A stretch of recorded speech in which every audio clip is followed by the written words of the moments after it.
wabarakatuh. Halo teman-teman, saya Cita Rahayu, mahasiswa semester 4 Pendidikan Agama Islam.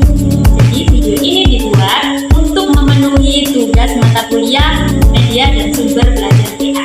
Oke, langsung saja simak video berikut ini. Jadi sebelum kita masuk pada pembahasan inti, kita perlu mengetahui dulu podcast itu apa sih? Podcast menurut para ahli adalah distribusi konten audio melalui internet yang memungkinkan pengguna untuk mengunduh dan mendengarkannya kapan saja dan di mana saja. Jadi podcast itu rekaman audio yang bisa kita akses melalui internet. Biasanya itu berisi tentang penjelasan, berisi tentang wawancara, diskusi, dan lain sebagainya. Lalu kenapa podcast bisa menjadi sumber belajar alternatif pada pembelajaran? Jadi, podcast itu mempunyai beberapa manfaat.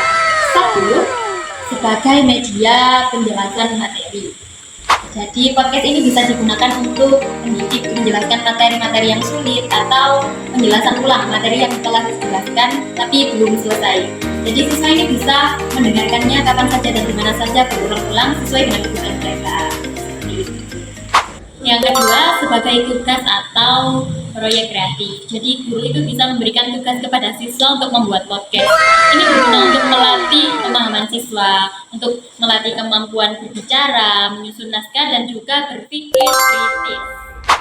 Yang ketiga, mendukung pembelajaran mandiri. Jadi ini siswa itu yang tadi bisa mendengarkannya kapan saja dan di mana saja.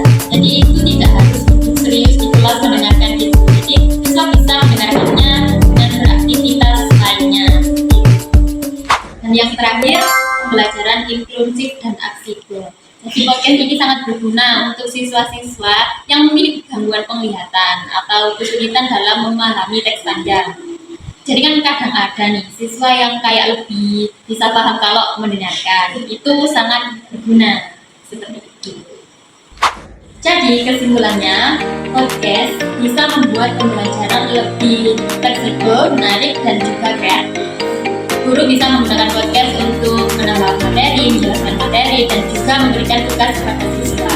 Sedangkan siswa bisa mempelajari dan mendengarkan secara berulang-ulang kapan saja dan di mana saja sesuai dengan kebutuhan dan ritme mereka. Seperti itu.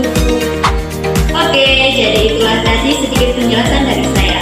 Kurang lebihnya saya mohon maaf yang sebesar-besarnya. Wassalamualaikum warahmatullahi wabarakatuh.